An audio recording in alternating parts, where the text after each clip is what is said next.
हाय सभी को राम राम राधे राधे। आप सभी को यूट्यूब चैनल जान की क्लासेस पर सभी का दिल से बहुत बहुत बहुत स्वागत है। आई होप कि आप सभी लोग बढ़िया होंगे, मस्त होंगे, अपनी तैयारी में लगे होंगे। तो चलिए आज के सेशन की शुरुआत करते हैं। आज आपका सेकेंड लेसन है आपकी पॉलिटी का। तो चलिए आज देखते हैं आप विविधता की जो समझ था, अब विविधता एवं भेदभाव पे भी थोड़ा सा नज़र डाल लिया जाए। तो चलिए आज के लेसन की शुरुआत करते हैं। यहाँ पर आप लोग देख सकते हैं कि जो पिछले पार्ट में आपने विविधता के बारे में पढ़ा, कई बार जो लोग दूसरों को से अलग होते हैं उन्हें चिढ़ाया जाता है, उनका मजाक बनाया जाता है। देखिए आपके इधर है ना जो स्टीरियोटाइप की अभी भी बहुत जगह मिलता है ऐसा।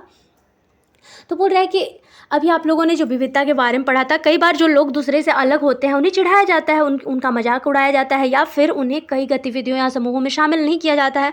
अगर हमारे देश या दूसरे लोग हमारे साथ ऐसा व्यवहार करें तो हमें दुख होता है, गुस्सा आता है और हमें हम इसे असहाय महसूस करते हैं। क्या आपने कभी सोचा है कि ऐसा क्यों होता है? इस पाठ को हम समझेंगे, कोशिश करेंगे, अनुभव हमारे समाज और हमारे आसपास मौजूद असमानताएं कैसे जुड़ी हुई हैं। तो यहाँ पर आप लोग देख सकते हैं, यहाँ विविध लोग के हैं। यहाँ पे ये बच्चा जो है पैर से कुछ इसको प्रॉब्लम है, यहाँ पे जो है इनको इनके नेत्र में कोई प्रॉब्लम है, यहाँ पर फेस में।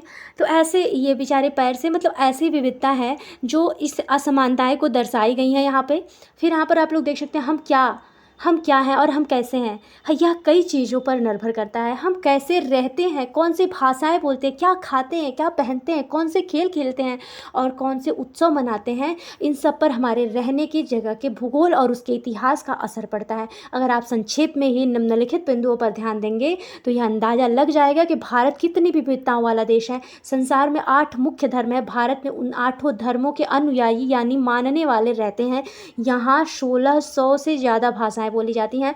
ये जितने भी टॉपिक होते हैं ना, ये महत्वपूर्ण होते हैं। देखिए आपके संसार में मुख्य 8 धर्म हैं। भारत में उन 8 धर्मों के अनुयायी यानी मानने वाले आपके भारत में रहते हैं और यहाँ पर आपके लगभग आपके भारत में 1600 से ज़्यादा भाषाएं अभी वर्तमान में बोली जाती हैं। यहाँ पर आप लोग देख सकते हैं कि जो लोग इन लोगों की मातृभाषाएं हैं, ये 100 से भी ज़्यादा हैं तरह के नृत्य। यहाँ पर जो बाहर आपकी इंडिया है, इंडिया के अंदर 100 से भी ज़्यादा आपके नृत्य हैं। यहाँ विविधता हमेशा खुश होने के कारण नहीं बनती है। हम उन लोगों के साथ सुरक्षित एवं आश्वस्त महसूस करते हैं जो हमारी तरह दिखते हैं, बात करते हैं, कपड़े पहनते हैं और हमारी तरह सोचते हैं। कभी कभी जब हम ऐसे लोगों से मिलते हैं जो हमसे बहुत भिन्न होते हैं तो हमें वे बहुत अजीब और अपरिचित लग सकते हैं। कई बार हम समझ ही नहीं पाते हैं या जान ही नहीं पाते कि वे हमसे अलग क्यों हैं। देखिए ये बात सही है कि ये विविधता हमसे हमेशा खुश होने का कारण नहीं बनती है।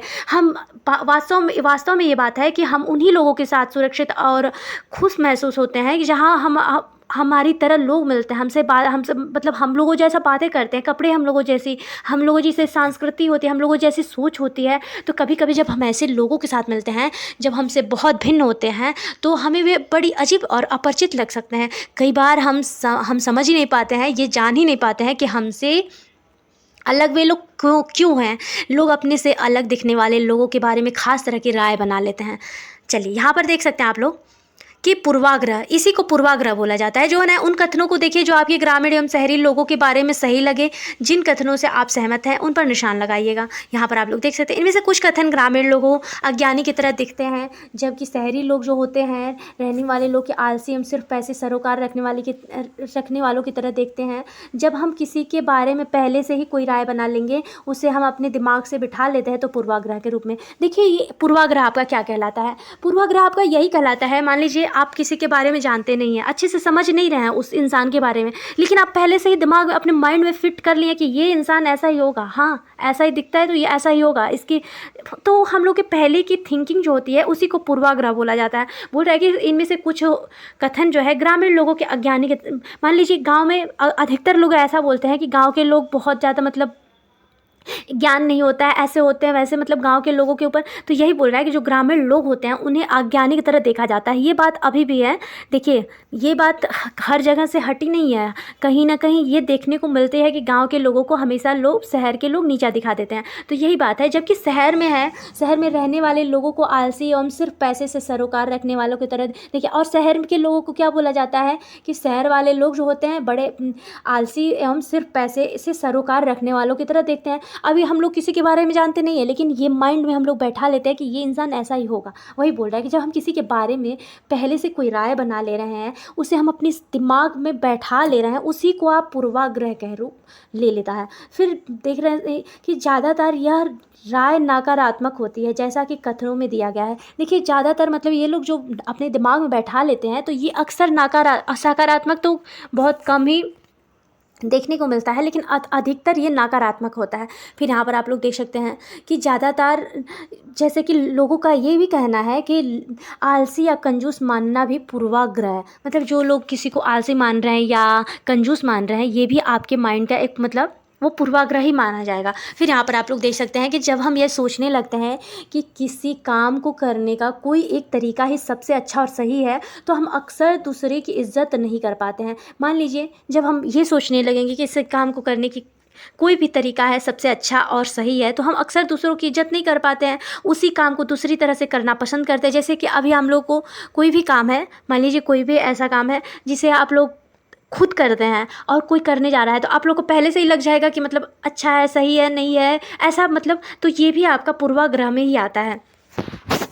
तो यहाँ पर देख सकते हैं आप लोग इज्जत नहीं कर पाते हैं, उसी काम को दूसरी तरह से करना पसंद करते हैं। उदाहरण के लिए अगर हम सोचें कि अंग्रेजी सबसे अच्छी भाषा है और दूसरी भाषाएं महत्वपूर्ण नहीं हैं, तो हम अन्य भाषाओं को बहुत नकारात्मक मान लीजिए। सही बात है। देखिए, उदाहरण के लिए यही दे रहा है कि अगर हम सोचें कि अंग्रेजी सबसे अच्छी भाषा है और दूसरी भाषाएं जो है महत्वपूर्ण नहीं है, तो हम अन्य भाषाओं को बहुत नकारात्मक के रूप से देखेंगे। परिणाम स्वरूप हम उन लोगों की शायद इज्जत नहीं कर पाएंगे जो अंग्रेजी के अलावा अन्य भाषाएं भी बोलते हैं। देखिए, आज के मतलब अभी ये सब चीज़ बहुत ज़्यादा मतलब फैल रहा है कि अंग्रेजी बोलना, जैसे अब अंग्रेजी माध्यम में से बच्चों को पढ़ाना, मतलब ये इंसान को लगता है कि ये सबसे बढ़िया है। और जो भोजपुरी है, आपकी मातृभाषा है, चाहे आपकी हिंदी है, आपकी मतलब जो भी आपकी मातृभाषा है, वो सही नहीं है। ये पहले से ही आपके माइंड में बैठ जाता है, तो वो आपको नकारात्मक प्रभाव डालता है।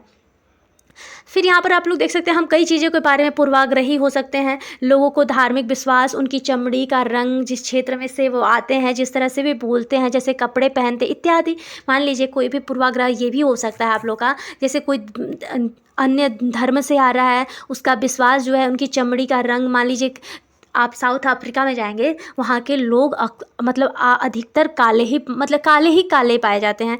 अब आप कहीं भी फॉरेन में जाइए, सब लोगों का रहन सहन, खान पान, पहनावा और शरीर का बनावट, हर चीज़ अलग होता है। लेकिन इंडिया है ना, इंडिया मतलब सही विविधताओं का देश है। यहाँ पे आपको हर तरह के लोग मिलेंगे। तो यही बोल रहा है कि हम कई चीज़ों के बारे में पूर्वाग्रही हो सकते हैं। लोगों के धार्मिक पर विश्वास, उनकी चमड़ी का रंग, जिस क्षेत्र से वे आते हैं, जिस तरह से वे बोलते हैं, जैसे वे कपड़े पहनते इत्यादि, मतलब ये सब पूर्वाग्रह में आता है। फिर यहाँ पर आप लोग टॉपिक देखिए, अक्सर दूसरों के बारे में बनाए गए हमारे पूर्वाग्रह इतने पक्के होते हैं कि हम उनसे दोस्ती नहीं करना चाहते। देखिए, अक्सर हम लोग ऐसा मतलब पूर्वाग्रह, ऐसी सोच बना लेते हैं कि हम उनसे दोस्ती नहीं करना चाहते हैं। इस वजह से कई बार हमारा व्यवहार ऐसा होता है कि हम उन्हें दुख पहुंचा देते हैं। देखिए, ये बात सही है। कभी कभी ऐसा किसी को मान लीजिए कोई किसी को बारे में आप लोग नहीं जान रहे हैं, हाँ, उसे बिना जाने आप लोग मन में गढ़ंत ना जाने कितनी बातें सोच लेंगे, उसके बाद उससे दोस्ती भी नहीं कर, बात तो करना, दोस्ती करना तो दूर छोड़ी, बात करना भी आप लोग नहीं चाहेंगे। तो वही बोल रहा है कि इसी वजह से कई बार हमारा ये व्यवहार उनको दुख पहुंचा देता है। फिर यहाँ पर आप लोग देख सकते हैं कि लड़के और यहाँ पर देखिए, ये बहुत ही महत्वपूर्ण टॉपिक है, लड़के और लड़कियों में भेदभाव भी। और देखिए, कहीं ना अभी भी ये बात है, ये जो स्टीरियोटाइप है ये कहीं गया नहीं है, अभी भी आपको, हाँ, कहीं कहीं है कि मतलब एकदम से ख़त्म हो गया है, लेकिन कहीं ना इसका जड़ अभी बाकी है। जो समाज में लड़के और लड़कियों में कई तरह के भेदभाव किया जाता है, हम सभी इस भेदभाव से परिचित हैं कि एक लड़का या लड़की होने का अर्थ क्या होता है। आप में से कई लोग कहेंगे कि हम लड़के या लड़की की तरह जन्म लेते हैं, यह तो ऐसा ही होता है, इसमें सोचने वाली क्या बात है। आइए देखें कि क्या होता है। चलिए, यहाँ पर आप लोग देख सकते हैं। आइए देखें कि सच्चाई क्या है। नीचे दिए गए कथनों पर यहाँ आप देख सकते हैं, एक बच्चा है, यहाँ पर दो बच्चियाँ हैं, दो बच्चे हैं। यहाँ पर आप लोग देख सकते हैं। नीचे दिए गए कथनों की सूची में तालिका की भरिए अपने उत्तर कथनों पर वे बहुत सुशील हैं। उनकी तालिका देखिए, यहाँ पर आप लोग देख सकते हैं। यहाँ पर वे बहुत ही सुशील हैं। उनका बात करने का तरीका बड़ा सौम्य और मधुर है। वे शारीरिक रूप से बलिष्ठ हैं, वे शरारती हैं, वे नृत्य और चित्रकारी में निपुण हैं, वे रोते नहीं, उद्यमी हैं, खेलों में निपुण हैं, वे खाना पकाने में, वे भावुक हैं।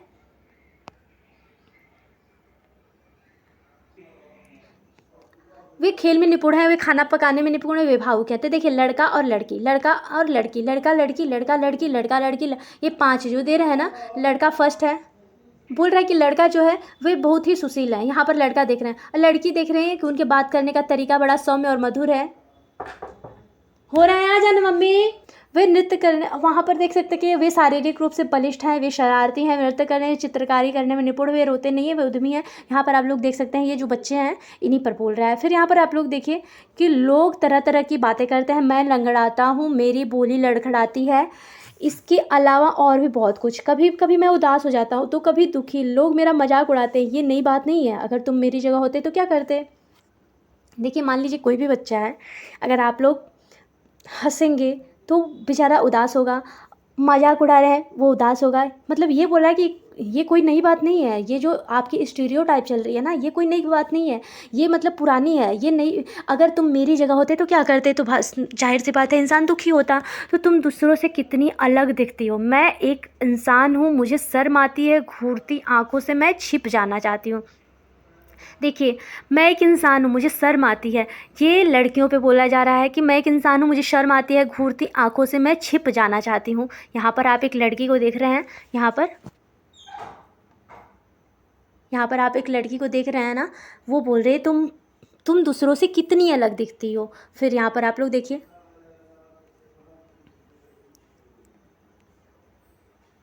यहाँ एक और लड़का दिख रहा है।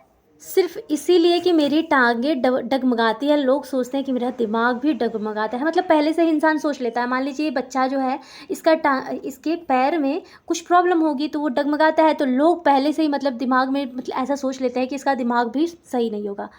चलिए, यहाँ पर आप ऊपर के चित्रों में जो बच्चे हैं उन्हें पहले से विकलांग कहा जाता था। इस शब्द को बदलकर आज उनके लिए जो शब्द प्रयोग किए जाते हैं वे खास ज़रूरत वाले बच्चों, उनके लिए लोगों को पूर्वाग्रही को यहाँ बड़े अक्षरों में दिया गया है। साथ में उनके साथ में अपनी भावनाएं और विचार भी दिए गए हैं। ये बच्चे अपने से जुड़ी रूढ़िबद्ध धारणाओं के बारे में क्या कह रहे हैं और क्यों, इस पर चर्चा कीजिए आप और अपनी राय। क्या खास ज़रूरतों वाले बच्चों के सामान्य स्कूल में पढ़ना चाहिए या उनके लिए अलग स्कूल होना चाहिए, अपनी जवाब में पक्ष में तर्क दीजिए। देखिए, आपका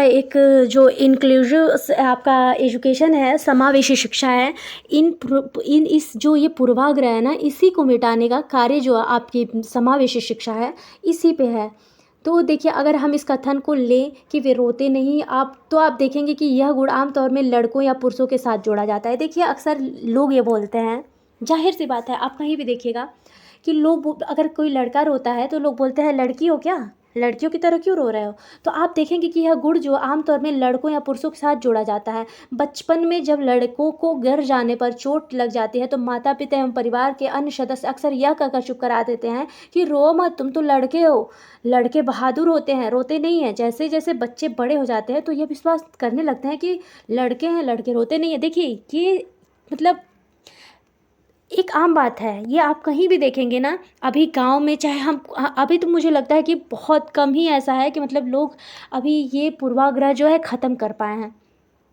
अक्सर लोग अगर लड़के रो देते हैं तो लोग बोलते हैं कि अरे तुम लड़की हो क्या, तुम क्यों रो रहे हैं। तो यही बोल रहा है कि तुम बहादुर हो, तुम लड़के हो। तो क्या लड़कियां बहादुर नहीं होती हैं। लड़कियां आज तो हर क्षेत्र में आपकी लड़कियों की बहुत सबसे ज़्यादा है। आप हर क्षेत्र में देखिए कि लड़कियों के आज आपके मुख्यमंत्री, आपके राष्ट्रपति, मतलब ऐसे ऐसे पद पे महिलाएं तो राज कर रही हैं। तो ये बात गलत है। ये रूढ़िवादिता मतलब ख़त्म करने की ज़रूरत है कि लड़के रोते नहीं हैं, लड़के बहादुर होते हैं, लड़कियां इसका मतलब बहादुर नहीं होती। ये बात गलत है। यहाँ तक कि अगर किसी लड़के को रोना आए भी तो वह अपनी आप को रोक लेता है। लड़का यह मानता है कि रोना कमज़ोरी की निशानी है, ऐसा बात नहीं है। देखिए, कुछ लड़के और लड़कियों में कोई फ़र्क ही नहीं होना चाहिए, लेकिन लोगों का मानना है कि लड़के मतलब लड़कियों से कम मतलब बहादुर होते हैं। हालाँकि लड़कों और लड़कियों को दोनों का कभी-कभी रोने का मन करता है, ख़ासकर जब उन्हें गुस्सा आए या दर्द हो। लेकिन बड़े होने के तक लड़के सीख जाते हैं या अपने को सिखा लेते हैं कि रोना नहीं है। अगर एक बड़ा लड़का रोए तो उसे लगता है कि उसे दूसरे उसे चिढ़ाएँगे या उसका मज़ाक बनाएँगे। देखिए, ये आज के टाइम में भी ये ख़त्म नहीं हुआ है। अभी कोई भी लड़का है, बड़ा हो गया, देखिए अंदर से जो देखिए रोने के बाद क्या होता है ना कि मन हल्का हो जाता है। कभी लड़के और लड़कियों में ये फ़र्क नहीं होना चाहिए ना कि तुम लड़का है, तुम मतलब तुम नहीं रो सकते हो, लड़कियाँ रो सकती हैं, लड़कियाँ ये कर सकती हैं और लड़के ये कर सकते हैं, लड़कियाँ ये नहीं कर सकती। ऐसा कुछ भी नहीं है, तो ये गलत बात है। लड़कों और लड़कियों के दोनों कभी-कभी रोने का मन भी अगर करता है, ख़ासकर जब उन्हें गुस्सा आए, दर्द हो, लेकिन बड़े होने तक लड़के सीख जाते हैं या अपने को सिखा लेते हैं कि रोना नहीं है। अगर एक बड़ा लड़का रोए तो उनसे कैसा लगता है, उस दूसरे उसे चिढ़ाएँगे, उसका मज़ाक बनाएँगे। चलिए, यहाँ पर आप लोग देख सकते हैं, इसीलिए वह दूसरों के सामने रोने से अपने आप को रोक लेते हैं। हम लगातार यह सुनते रहते हैं कि लड़के ऐसे होते हैं, लड़कियाँ ऐसी होती हैं। समाज की इन मान्यताओं को हम बिना सोचे समझे मान लेते हैं, हम विश्वास कर लेते हैं, हमारा व्यवहार इनके अनुसार ही होना चाहिए। हम सभी लड़कों और लड़कियों को उसी छवि के अनुरूप देखना चाहते हैं। अब देखिए, अभी वर्तमान में क्या है, वर्तमान में भी अभी आप देखिए ये बदला नहीं है। अभी चाहे कोई भी लड़का हो चाहे लड़की हो, हम लोग ये बचपन से अब ये सुनते सुनते इंसान के माइंड में वही फिट हो जाता है। फिर बच्चे क्या होते हैं, बच्चे चाहे बच्चियाँ जो भी बड़े हो रहे हैं, उन लोग को लगता है नहीं यही सही है। अब समाज के अनुसार ढल जाते हैं, तो वही बोल रहा है कि हमारा व्यवहार उनके अनुसार ही होना चाहिए। हम सभी लड़के और लड़कियों को उन छवि को उसी छवि के अनुरूप देखना चाहते हैं। मतलब हम सभी जो हैं कि लड़के और लड़कियों को उसी छवि के रूप अनुरूप देखना चाहते हैं। फिर यहाँ पर रूढ़िबद्ध धाराएँ बनाना, यहाँ पर देख रहे हैं कि जब हम उस सभी लोगों को एक ही छवि में बांध देते हैं या उनके बारे में पक्की धारणा बना लेते हैं, तो उसे रूढ़िबद्ध धारणा कहा जाता है। देखिए, पूर्वाग्रह के बारे में आप लोगों ने जाना कि पूर्वाग्रह आपका क्या होता है। अब आपके रूढ़िबद्ध धारणाएँ जो होती हैं, जब हम सभी लोगों को एक ही छवि में बांध दें, मान लीजिए हम सभी लोगों को एक ही समान, एक ही नज़रिया से देखें, तो ये आपका होता है रूढ़िबद्ध धारणा। कई बार हम किसी खास देश, धर्म, लिंग के होने के कारण किसी को कंजूस, अपराधी या बेवकूफ़ ठहराते हैं। ऐसा दरअसल उनके बारे में मन में एक पक्की धारणा बना लेते हैं कि कारण होता है कि हर देश, धर्म, आदमी हमें कंजूस, अपराधी, बेवकूफ़ लोग मिल ही जाते हैं। सिर्फ इसलिए है कि कुछ लोग उस समूह में वैसे हैं, पूरे समूह के बारे में ऐसी राय बनाना वाजिब नहीं। बात सही है, मान लीजिए एक चोर है तो क्या पूरे गाँव चोर हो सकता है? नहीं ना हो सकता। तो ये बात सही है कि पूरे समूह के बारे में ऐसी राय बनाना वाजिब नहीं है। इस प्रकार की धारणाएँ हमें प्रत्येक इंसान को एक अनोखे और अलग व्यक्ति की तरह देखने से रोक देती है। हम नहीं देख पाते हैं कि उस व्यक्ति को अपने कुछ खास गुण और क्षमताएँ भी हैं जो दूसरों से अलग हैं। ये बात एकदम बिल्कुल सही बोल रहा है कि अगर कहीं किसी धर्म, कहीं धर्म के लोग हैं, चाहे जाति के लोग हैं, अगर उसमें से एक बुरा निकल गया ना, तो क्या होता है ना, हम लोग के माइंड में ऐसा बैठा है नहीं पूरे लोग बुरे हो सकते हैं। तो ये बोल रहा है कि ऐसा नहीं होना चाहिए ना। दूसरे व्यक्ति के बारे में पहले आपको जानिए, समझिए कि वो इंसान कैसा है, कैसा गुण है, कैसा मतलब, तो इसलिए पहले से ही दिमाग में ये पूर्वाग्रह और रूढ़िबद्ध धारणा में आएगा। तो रूढ़िबद्ध धारणाएँ बड़ी संख्या में लोगों को एक ही प्रकार की खाँचे में जड़ देती है। जैसे जैसे माना जाता है कि हवाई जहाज़ उड़ाने की काम लड़कियाँ नहीं कर सकती हैं। बिल्कुल सही बोल रहा है कि ऐसा माना जाता है कि लड़कियां ये काम नहीं कर सकती है। और आज के क्षेत्र में, आज के वर्तमान में आप लोग देखिए तो लड़कियों की हर क्षेत्र में, कम से कम हर जगह लड़कियों की बहुत ज़्यादा पहुंच है। तो ये बात गलत है। यहाँ पर आप लोग देख सकते हैं लड़कियां जो हैं, कुछ मुसलमानों के बारे में या आमबद्ध रूढ़िबद्ध धारणा है कि वे लड़कियों को पढ़ाने में रुचि नहीं लेते हैं। देखिए, ये मुस्लिम लोग के बारे में है। यहाँ पर आप लोग पढ़ लीजिए, फिर दिखाते हैं वो कि कई बार का असर हम सब पर पड़ता है। कई बार ये धारणाएं हमें ऐसे काम करने से रोकती हैं जिनको करने की काबिलियत शायद हम में हो। मतलब कई बार हम लोग इसलिए मतलब काम करने से रुक जाते हैं कि मतलब ये धारणा जो रूढ़िबद्ध धारणा है, इसकी वजह से हम लोग रुक जाते हैं। लेकिन जिनको करने की काबिलियत शायद हम में हो, लेकिन हम नहीं करते हैं क्योंकि ये हम लोग के माइंड में है कि हम नहीं कर सकते हैं। तो असमानता और भेदभाव तब होता है जब लोग पूर्वाग्रह या रूढ़िबद्ध धारणाओं के आधार पर व्यवहार करते हैं। अगर आप लोगों को नीचा दिखाने के लिए कुछ करते हैं, अगर आप उन्हें कुछ गतिविधियों में भाग लेने से रोकते हैं, किसी खास नौकरी करने से रोकते हैं या किसी मोहल्ले में रहने नहीं देते हैं, एक ही कुएं या हैंडपंप से पानी नहीं लेने देते हैं और दूसरों द्वारा इस्तेमाल किए जा रहे कप या गिलास में चाय नहीं पीना, ये सब आपका रूढ़िबद्ध धारणा में आएगा, पूर्वाग्रह में आएगा। ये सारे आपके जो है ना इसका मतलब है कि आप उनके साथ भेदभाव कर रहे हैं। भेदभाव कई कारणों से हो सकता है। आप याद करें कि पिछले पाठ में समीर एक समीर से, दो समीर से बहुत भिन्न थे। अभी आप लोगों ने सच में नेक्स्ट अभिलेशन में आप लोगों ने विविधता की समझ में पढ़ा था कि एक जो समीर था हिंदू था, एक समीर मुस्लिम था। तो दोनों बहुत भिन्न थे, लेकिन उनका धर्म भी अलग था, लेकिन मित्र बने ना। यह विविधता का एक पहलू है, पर भेदभाव के कारण भी बन सकता है। ऐसा तब होता है जब लोग अपनी से भिन्न प्रथाओं और रिवाजों को निम्न कोटि का मानते हैं। मान लीजिए ऐसा तब भी हो सकता है कि कोई लोग होते हैं कि हम ब्राह्मण हैं भाई, हम ब्राह्मण बहुत ऊंचे जाति के हैं, हम सिंह हैं बहुत ऊंचे जाति के हैं। चाहे मान लीजिए कोई अदर कास्ट का है तो बोलेगा हम मतलब छोटे कास्ट के हैं, हम ऐसा नहीं कर सकते। ये सब आपके माइंड में जो है ना, ये रूढ़िबद्ध धारणा और भेदभाव उत्पन्न करती हैं। तो बोल रहे कि ये भेदभाव का कारण भी बन सकता है। ऐसा तब होता है जब लोग अपनी से भिन्न प्रथाओं और रिवाजों को निम्न कोटि का मानते हैं। दोनों समीरों में एक और अंतर उनकी आर्थिक पृष्ठभूमि का था। समीर दो गरीब था। तो देखिए यहाँ पर आप लोग एक और देखिए टॉपिक, ये बहुत महत्वपूर्ण है। ये जो मुस्लिम लोगों पे धारणा, रूढ़िबद्ध धारणा बनी है कि कुछ मुसलमानों के बारे में यह आम रूढ़िबद्ध धारणा है कि वे लड़कियों को पढ़ाने में रुचि नहीं लेते हैं, इसीलिए उन्हें स्कूल नहीं भेजते हैं। जबकि अध्ययन यह दिखा रहा है कि मुसलमानों की गरीबी इसका एक महत्वपूर्ण कारण है। गरीबी की वजह से ही वे लड़कियों को स्कूल नहीं भेज पाते, स्कूल से जल्दी निकाल लेते हैं। जहाँ पर गरीबी तक शिक्षा पहुँचाने का प्रयास किए गए हैं, वहाँ मुस्लिम समुदाय के लोगों ने अपनी लड़कियों को स्कूल भेजने में रुचि भी दिखाई है। यहाँ पर आप लोग देख सकते हैं, यहाँ पर आप लोग देख सकते हैं ये कुछ मुस्लिम समुदाय की यहाँ बच्चियाँ हैं। ये क्यों नहीं जाते, मतलब ये रूढ़िबद्ध धारणा बन गया है कि मुस्लिम लोग जो होते हैं वो अपनी बच्चियों को पढ़ाना। देखिए आज के समय में मुस्लिम लड़कियाँ भी बहुत आगे हैं। ये गलत मानना है कि मुस्लिम लोग मतलब अपनी बच्चियों को एजुकेटेड नहीं बनाना चाहते, ये गलत बात है ना। तो ये क्यों, आर्थिक समस्या के कारण ये लोग क्या है कि ये लोग बच्चियों को पढ़ने से मतलब उसके बाद रोक देते थे। तो फिर यहाँ पर आप लोग देख सकते हैं कि लड़कियों को रुचि दिखाई है। मतलब ये लोग जो थे वहाँ मुस्लिम, जहाँ मतलब इन लोगों को लगा है कि शिक्षा पहुँचाने का प्रयास वहाँ तक ये लोग की हैं जहाँ तक इन लोगों की क्षमता थी।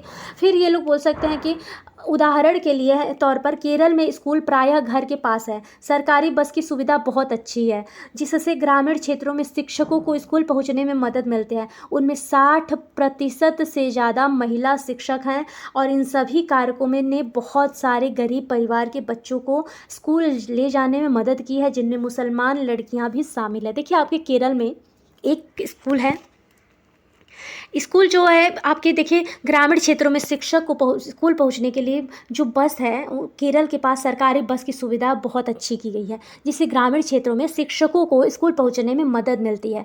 इसमें 60% से ज़्यादा आपकी महिला शिक्षक हैं।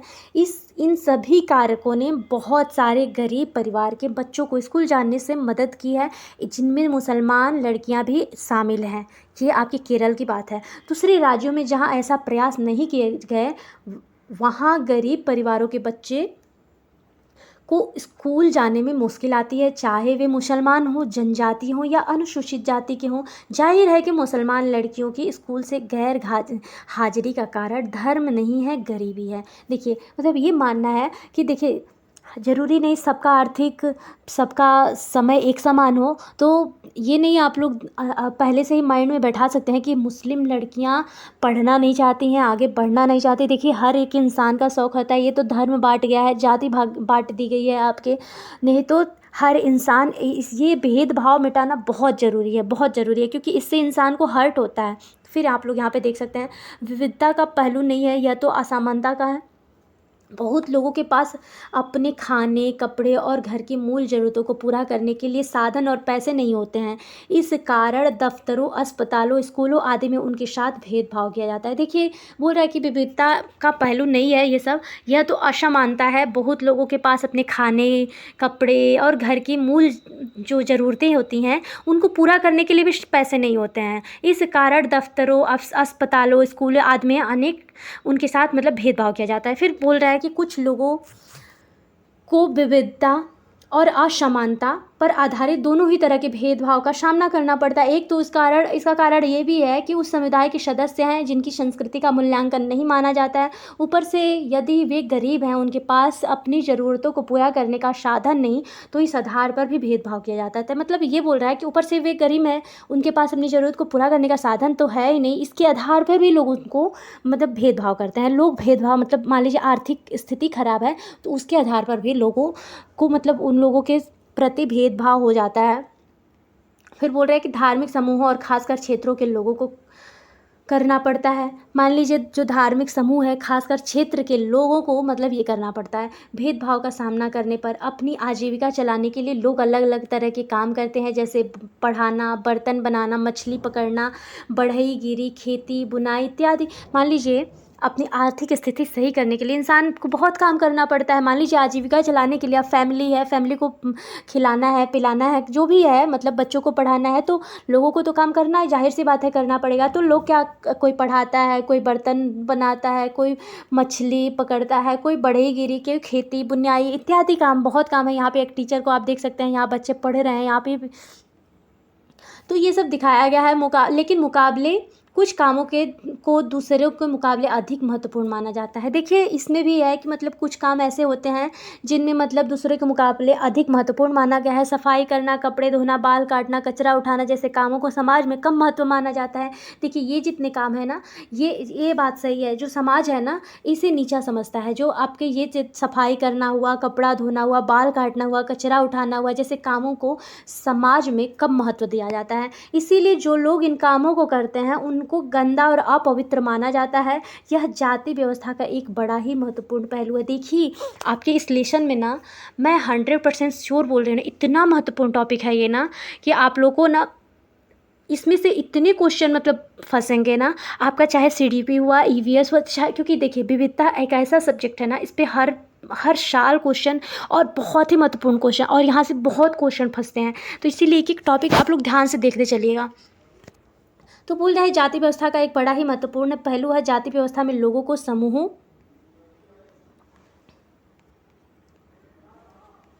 को एक तरह की सीढ़ी के रूप में देखा गया है, जिसे एक जाति दूसरी जाति के ऊपर या नीचे थी। जिन्होंने अपने आप को इस सीढ़ी में सबसे ऊपर रखा, उन्होंने अपने को ऊंची जाति का और उत्कृष्ट कहा है। देखिए ये बोल रहे हैं लोग कि जो मतलब यहाँ के लोग थे कि मतलब ऐसे लोग मतलब नीचे समझने लगे। उसके बाद क्या हुआ कि जिसमें से एक जाति दूसरी जाति को ऊपर या नीचे थी, जिनमें उन्होंने अपने आप को सीढ़ी में सबसे ऊपर रखा, उन्होंने अपने को ऊंची जाति का उत्कृष्ट कहा। जिन समूहों को इस सीढ़ी के तले में रखा गया उनको अछूत और अयोग्य कहा गया है। मान लीजिए कोई जाति को ऊपर माना गया है, कोई जाति को नीचे माना गया है, तो जो नीचे तले के हैं उनको अछूत माना गया है। आप लोग जाति प्रथा के नियम एकदम निश्चित थे। इन अछूतों को दिए गए काम के अलावा और कोई काम करने की इजाज़त नहीं थी। उदाहरण के लिए है कि कुछ समूहों को सिर्फ कचरा उठाने और मरे हुए जानवरों को गांव से हटाने की इजाज़त थी। देखिए ये भी एक रूढ़िवादिता का संदेश है। यहाँ पर देख रहे हैं आप लोग कि जाति प्रथा के नियम पर एकदम निश्चित थे। इन अछूतों को दिए गए काम के अलावा कोई काम करने की इजाज़त नहीं थी। जैसे कि उदाहरण के लिए है कि कुछ समूह ऐसे थे कि जिन्हें सिर्फ कचरा उठाने और मरे हुए लोगों को गांव के मान लीजिए जानवरों के गांव से को हटाने की बस इजाज़त थी। तो उन्हें ऊंची जाति के लोग जो थे घर में घुसने और गांव के कुएं से पानी लेने और यहाँ तक कि मंदिर में घुसने की भी इजाज़त नहीं देते थे। उनके बच्चे दूसरी जाति के बच्चों के साथ स्कूल में बैठ नहीं सकते थे। इस तरह ऊंची जाति के लोगों को जो अधिकार हासिल था उससे उन्हें तथाकथित अछूतों को वंचित रखा गया। लेकिन अभी वर्तमान में क्या है, देखिए इसीलिए समावेशी शिक्षा है कि मतलब समावेशी शिक्षा आप बच्चों को बहुत ज़्यादा मतलब अभी वर्तमान में आपका बहुत मतलब ये सब रूढ़िवादिता पूर्वाग्रह अभी बहुत हटा है। तो ये देखिए डॉक्टर भीमराव अंबेडकर ने इसी की वजह से, ये महत्वपूर्ण टॉपिक है आपका। यहाँ पर आप लोग देख सकते हैं कि डॉक्टर भीमराव अंबेडकर जो थे आपके 1891 और 1956 को भारतीय संविधान के पिता एवं दलितों के सबसे बड़े नेता के रूप में जाना जाता है। डॉक्टर अंबेडकर ने दलित समुदाय के अधिकारों के लिए लड़ाई लड़ी थी। उनका महार जाति में जन्म हुआ था जो अछूत मानी जाती थी। मतलब जो आपके अंबेडकर जी थे उनका जन्म हुआ था महार जाति में, जिसे अछूत माना गया था। महार लोग गरीब होते थे, उनके पास ज़मीन नहीं थी और उनके बच्चों को वही काम करना पड़ता था जो वे खुद करते थे।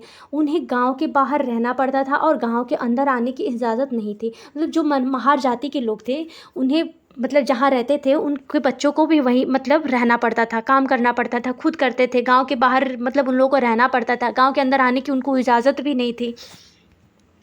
फिर वो यहाँ बोल रहे हैं लोग कि अंबेडकर अपनी जाति के पहले ऐसे व्यक्ति थे जिसने अपनी कॉलेज की पढ़ाई पूरी की और वकील बनने के लिए इंग्लैंड गए। उन्होंने दलितों को अपने बच्चों के स्कूल कॉलेज में भेजने के लिए प्रोत्साहित किया, दलितों से अलग अलग तरह की सरकारी नौकरी करने को कहा ताकि वे जाति व्यवस्था से बाहर निकल पाएँ। फिर क्या हुआ, जब अंबेडकर जी अपनी जाति के पहले ऐसे व्यक्ति निकले जिन्होंने अपनी कॉलेज की पढ़ाई पूरी की थी, और देखिए वो बहुत टैलेंटेड थे आपके अंबेडकर जी, और वकील बनने के लिए इंग्लैंड वे गए थे। उन्होंने दलितों को अपने बच्चों को स्कूल कॉलेज भेजने के लिए प्रोत्साहित भी वो लोग किए। फिर क्या किए कि दलितों से अलग अलग तरह की सरकारी नौकरी करने को कहा ताकि वे जाति व्यवस्था से बाहर निकल पाएँ। दलितों को मंदिर में प्रवेश के लिए जो कई प्रयास किए जा रहे थे उनका अंबेडकर ने नेतृत्व किया। उन्हें ऐसे धर्म की तलाश थी जो सबको समान निगाह से देखे। जीवन में आगे चलकर उन्होंने धर्म परिवर्तन करके बौद्ध धर्म को अपनाया। उनका मानना था कि दलितों को जाति प्रथा के खिलाफ अवश्य लड़ना चाहिए और ऐसे समाज बनाने की तरफ काम करना चाहिए जिसमें सबकी इज्जत हो, और सबकी इज्जत हो, न कि कुछ ही लोगों की। बात सही है। मान लीजिए ये ऐसे लोगों को छोटा और अभी भी नीचे देखा जाता था, तो ये जो है कि अंबेडकर जी ने इस पर बहुत काम किए थे। और अंबेडकर जी ने मतलब पढ़ने पे भी बहुत ज़्यादा फोकस बच्चों पे किया जो छोटे जाति के थे, जो जिन्हें नीच माना जाता था, उनको कॉलेज भेजने का भी बहुत ऐसा मतलब इन्होंने अभियान चलाया। मंदिर प्रवेश के लिए जो अभियान चलाए थे, फिर इनको कुआं में पानी नहीं पीने दिया जाता था तो उसके लिए भी इन्होंने अभियान चलाया था। ऐसे बहुत ही मतलब महत्वपूर्ण टॉपिक है। फिर यहाँ पर आप लोग देख सकते हैं कि कोरेगांव में अपने भाइयों के साथ पिता से मिलने गए थे। बड़ी देर हमने इंतज़ार किया पर कोई नहीं आया। 1 घंटा बीत गया तो स्टेशन मास्टर पूछने आ गए कि उन्होंने हमसे हमारे टिकट मांगे जो हमने दिखा दिए। उन्होंने पूछा कि हम वहाँ क्यों रुके हुए थे। हमने बताया कि हम कोरेगांव जाना चाहते हैं और हम पिताजी या उनके नौकर के आने का इंतज़ार कर रहे थे, लेकिन दोनों में से कोई भी नहीं पहुँच पाया। और हमें पता नहीं था कि कोरेगांव कैसे पहुंचते हैं। हमने बहुत अच्छे कपड़े पहन रखे थे। हमारे कपड़ों और बोली से कोई भी यह अंदाज़ा नहीं लगा सकता था कि हम अछूतों के बच्चे थे। निश्चय ही स्टेशन के मास्टर को यह लगा होगा कि हम ब्राह्मण बच्चे हैं और वे हमारी मुश्किल को देखकर बड़े परेशान हुए, जैसा कि हिंदुओं में होता ही है। स्टेशन के मास्टर हमसे पूछा कि हम कौन हैं। बिना एक पल भी सोचे मेरे मुँह से निकल गया कि हम महार हैं। बम्बई प्रांत में महार समुदाय को अछूत माना जाता था। उनको एकदम से धक्का लगा, वे भौचक्के रह गए। उनके चेहरे पर अचानक परिवर्तन हुआ। हमने देख लिया कि एक अजीब सी घृणा की भावना उन पर हावी हो गई। यहाँ पर आप लोग देख सकते हैं ये जो बच्चे हैं और ये स्टेशन मास्टर हैं, तो इनको देख के मतलब इनको फिर अजीब लगा। फिर उन्होंने जैसे ही मेरा जवाब सुना वे अपने कमरे में वापस चले गए और हम वहीं के वहीं खड़े रह गए। 15-20 मिनट बीत गए। सूरज बिल्कुल छिप सा गया। पिताजी आए नहीं थे और ना ही उन्होंने नौकर, अभी स्टेशन मास्टर हमें छोड़कर चले गए थे। नौकर ही मतलब नहीं आए और स्टेशन मास्टर भी छोड़कर चले गए। हम काफ़ी घबराए हुए थे। यात्रा के शुरू में जो खुशी और उत्साह की भावना थी उसकी जगह अब अत्यधिक उदासी ने ले लिया। मान लीजिए आप किसी को नीचा दिखाने से वो इंसान, आगे वाला इंसान तो दुखी होगा ही ना। तो फिर आधे घंटे के बाद स्टेशन मास्टर लौट कर आए तो पूछा कि हम क्या करने की सोच रहे हैं। हमने कहा कि अगर हमें किराए पर एक बैलगाड़ी मिल जाती तो हम कोरेगांव जा सकते हैं। अगर कोरेगांव ज़्यादा दूर नहीं हो तो हम फ़ौरन निकलना चाहते हैं। वहाँ किराए पर कई बैलगाड़ियाँ चल रही थी, लेकिन मैंने स्टेशन मास्टर को जो जवाब दिया था कि हम महार हैं उसका पता सबको चल गया था। कोई भी गाड़ीवान अछूत वर्ग की सवारी को ले जाकर अपने आप को गंदा और नीचा नहीं बनाना चाहता था। हम दोगुना किराया देने को तैयार थे, पर हमें एहसास हुआ कि बात पैसे से नहीं बन सकती थी। स्टेशन मास्टर जो हमारे लिए गाड़ीवानों से मोल तोल कर रहे थे चुपचाप खड़े हो गए। समझ नहीं आ रहा था कि क्या करें। Doctor Bhimrao Ambedkar, writing and speeches, संपादन आपका वसंत मून, बम्बई शिक्षा विभाग, महाराष्ट्र सरकार इसका स्रोत था। चलिए यहाँ पर आप लोग देख सकते, कल्पना करिए कि देखिए यह कितना मुश्किल होगा कि अगर लोगों को एक जगह से दूसरी जगह जाने न दिया जाए, यह कितना अपमानजनक और दुखदाई होगा। वास्तव बात है, वास्तव में ये है कि मान लीजिए अगर कोई भी है, अभी आप लोग उस जगह पे आप लोग रह के खुद को सोचिए, अगर ऐसा कोई मतलब व्यवहार करे तो फिर आपको कैसा फील होगा। तो ऐसा बिल्कुल नहीं करना चाहिए। फिर बोल रहे हैं कि आपको छूने से मना करे और आपको पानी पीने ना दे। यहाँ छोटी सी घटना दिखती है कि कैसे गाड़ी से एक दूसरी जगह जाने के साधारण काम की सुविधा भी इन बच्चों के पास नहीं थी, जबकि वे पैसा दे सकते थे। स्टेशन के सभी गार्ड वालों ने बच्चों को ले जाने से मना कर दिया। उन्होंने बच्चों के साथ भेदभाव भरा व्यवहार किया। इस कहानी से अब बिल्कुल साफ है कि जाति पर आधारित भेदभाव न केवल दलितों को कई गतिविधियों से वंचित रखता था, बल्कि वे उन्हें आदर और सम्मान भी नहीं मिलने देता था जो दूसरों को मिलता है। मान लीजिए ये बात सही है, मान लीजिए वो लोग हार जान गए, फिर क्या हुआ कि मतलब उन बच्चों को न कहीं जाने का मतलब खाने के लिए न सुविधा, फिर वहाँ दुगना पैसा देने पर भी लोग मतलब इतना अपने आप को बड़े समझ रहे हैं कि मतलब उन लोगों को बैठने नहीं दे रहे हैं। तो ये बोल रहा है कि मतलब उन्हें आदर सम्मान तो दूर की बात है, मतलब और कुछ भी नहीं, मतलब उनके हर चीज़ से वंचित रखा जाता था। तो यहाँ पर आप लोग देख सकते हैं समानता के लिए संघर्ष आपके भीमराव अम्बेडकर ने किया था ब्रिटिश शासन के आज़ादी पाने के लिए। यहाँ पर देख सकते हैं कि जो ब्रिटिश शासन से आज़ादी पाने के लिए जो संघर्ष किया गया था, उसमें समानता के व्यवहार के लिए किया गया संघर्ष भी शामिल था। दलितों और औरतों, जनजातीय लोगों और किसानों ने अपने जीवन में जिस गैर बराबरी का अनुभव किया, उसके खिलाफ उन्होंने लड़ाई लड़ी आपके अंबेडकर जी ने। जैसा कि पहले भी बात हुई, बहुत सारे दलितों ने संगठित होकर मंदिर में प्रवेश के लिए संघर्ष किया। महिलाओं ने मांग की जैसे पुरुषों के पास शिक्षा का अधिकार है, वैसे ही उन्हें भी अधिकार मिले। किसानों और दलितों ने अपने आप को जमींदारों और उनकी ऊंची ब्याज की दर से छुटकारा दिलाने के लिए संघर्ष किया। आपके 1947 में भारत जब आज़ाद हुआ था और एक राष्ट्र बना, तब हमारे नेताओं ने समाज में व्याप्त कई तरह की असमानताओं पर विचार किया। संविधान को लिखने वाले लोग भी इस बात से अवगत थे कि हमारे समाज में कैसे भेदभाव किया जाता है और लोगों ने इसके खिलाफ किस तरह से संघर्ष भी किया है। देखिए, मतलब जब आपका 1947 में आपका भारत आज़ाद हुआ था, तो मैंने इन असमानताओं पर भी विचार किया गया। कई नेता इन लड़ाइयों के लिए हिस्सा भी थे, जैसे आपके भीमराव अम्बेडकर जी थे। इसीलिए नेताओं ने संविधान में ऐसी दृष्टि और लक्ष्य रखा जिससे भारत में सभी लोगों को बराबर माना जाए, समानता को एक अहम मूल्य की तरह माना जाए और जो हम सभी को एक भारतीय के रूप में जोड़ती है। प्रत्येक व्यक्ति को समान अधिकार, समान अवसर प्राप्त है। और ये आपके अनुच्छेद 214, जो आपका अनुच्छेद 214 जो 29 है, वो आपके समानता के अधिकार के लिए ही है। तो अस्पृश्यता यानी छूतछात को अपराध की तरह देखा जाता है और दलित के अलावा कई अन्य समुदाय हैं जिनके साथ भेदभाव किया जाता है। क्या आपकी भेदभाव कुछ अन्य उदाहरण सोच सकते हैं? उन तरीकों पर चर्चा कीजिए जिनके द्वारा खास ज़रूरतें वाले लोगों के साथ भेदभाव किया जा सकता है। चलिए यहाँ पर आप लोग देखिए अपनी अधिकार को। यहाँ पर आप लोग देख सकते हैं कि यहाँ कुछ औरतें हैं जो आपकी विविधता के वजह से ये अपनी अधिकार को मांग रही हैं। यहाँ पर अपनी अधिकार को मांग करती हुई कुछ औरतें हैं। तो इसे कानूनी रूप से ख़त्म कर दिया गया है। लोग अपनी पसंद का काम चुनने के लिए बिल्कुल आज़ाद हैं। नौकरियाँ सभी लोगों के लिए खुली हैं। इन सब के अलावा संविधान ने सरकार पर यह विशेष जिम्मेदारी डाली थी कि वह गरीबों और मुख्य धारा से अलग थलग पड़ गए समुदायों को इस समानता के अधिकार के फ़ायदे दिलवाने के लिए विशेष कदम उठाए। देखिए, आज वर्तमान में आपको जाति के और आर्थिक स्थिति पर ऐसा कुछ भी नहीं है। अब हर बच्चे पढ़ते हैं, कोई छोटा हो बड़ा हो, यहाँ पे कोई अब भेदभाव नहीं किया जाता। मतलब ये सारे आपके मतलब जब बड़े बड़े नेता, जब ये लोग नेता लोग हुए, फिर इन लोग असमानताओं पर ये लोग विचार किए, तो मतलब ये सब असमानताएं आपकी हटी और अब देखिए समानताओं पर हर जगह विचार किया जाता है। फिर यहाँ पर आप लोग देख सकते हैं संविधान के लेखकों ने यह भी कहा कि विविधता की इज्जत करना, उसे मूल्यवान मानना समानता सुनिश्चित करने में बहुत ही महत्वपूर्ण कारक है। उन्होंने यह महसूस किया कि लोगों को अपने धर्म का पालन करने, अपनी भाषा बोलने, अपने त्यौहार मनाने, अपने आप को खुले रूप से अभिव्यक्त करने की आज़ादी होनी चाहिए। बिल्कुल बात सही है कि मान लीजिए अगर कोई अपने धर्म का है, अपनी भाषा बोल रहा है, अपनी त्यौहार मना रहा है, फिर उसे पाबंदी क्यों लगाया जाए?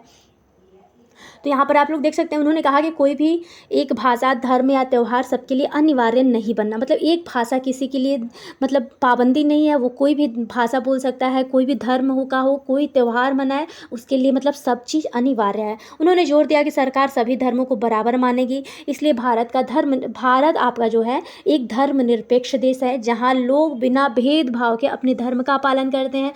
आप हर राज्य में जाइए, हर जगह जाइए, आप भारत विविधताओं का देश है, हर जगह आपको हर तरीके के लोग मिलेंगे और खुले तरीके से वो लोग अपनी लाइफ अच्छे से जीते हैं।